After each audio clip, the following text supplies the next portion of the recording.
Christians in the Islamic Republic of Pakistan have faced ongoing suffering due to the oppressive blasphemy laws. These laws have been repeatedly exploited through false accusations causing significant harm. Instead of safeguarding the vulnerable, Pakistan has turned blasphemy into a weapon against religious minorities, resulting in serious ramifications. This disturbing trend highlights the importance of religious freedom and tolerance, calling for international attention and action to address these issues. Our report delves into this issue. Heavy heart, I strongly condemn the brutal. In a show of solidarity and outrage, on August 21, Christians from across Europe gathered outside the Pakistan High Commission in London and condemned the escalating cases of church burnings, desecrations, and attacks targeting the Christian community in Pakistan. The protest was triggered by the recent barbaric attack on multiple churches and hundreds of Christian residences in Jallianwala, Pakistan, which was allegedly sparked by the desecration of the Quran. The demonstrators urged the international community to cognizance of the issue and bring perpetrators to justice. The focal point of the protest was the arrest of a young Christian under Pakistan's blasphemy law and the Prevention of Electronic Crimes Act of 2016. The individual was taken into custody for reposting and sharing content that was perceived as inflammatory, contributing to the escalating hostilities against Christians in the Jallianwala region. A fact-finding report by Human Rights Focus revealed the extent of the violence in Jallianwala. A staggering total of 19 churches were gutted down and 89 Christian homes were burned down in the recent wave of violence. Pakistan, remember, is fundamentally a feudal agrarian society that in most parts still exists in the 7th or the 11th century. And the characteristic of that society is, the spreading of gossip and rumors followed by large lynch mobs that target religious establishments, usually for some kind of political or personal reason, but masked up as religious whatever.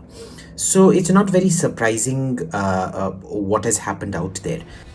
The incident highlights the discrimination faced by Christians under Pakistan's constitution. In 2017, a Christian man named Ashfaq Masih was accused of blasphemy and was sentenced to death by a Pakistani court. The accusation of blasphemy was made a few days after a dispute involving a Muslim customer who refused to pay his bill. In 2013, Shagufta Kausar and Shafaqat Emmanuel, a Christian couple, were arrested and charged with blasphemy for allegedly sending a text message in English that was considered offensive of Muhammad.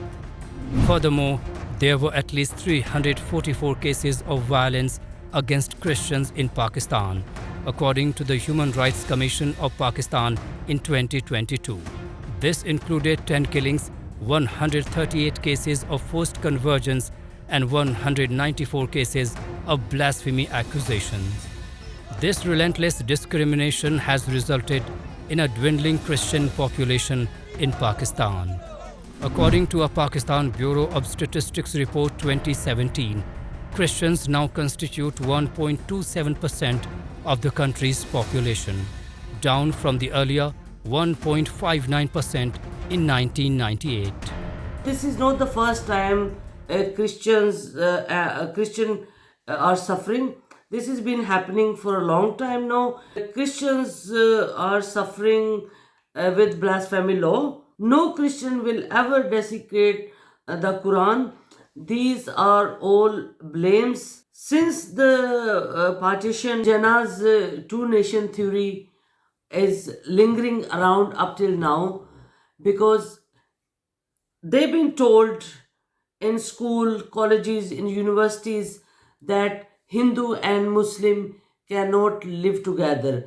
And same thing they're applying on Christians, on Sikhs, on Ahmadis, so they cannot live together, because we are, according to Muslim community, according to this set mind, they think we are kafir and we should be killed.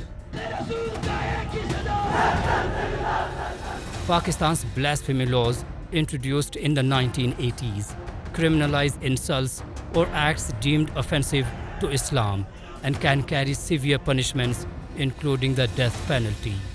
However, in reality, these laws have been used to silence dissent and target religious minorities and force them into convergence, forcefully marry Muslims, and even usurp their land and belongings.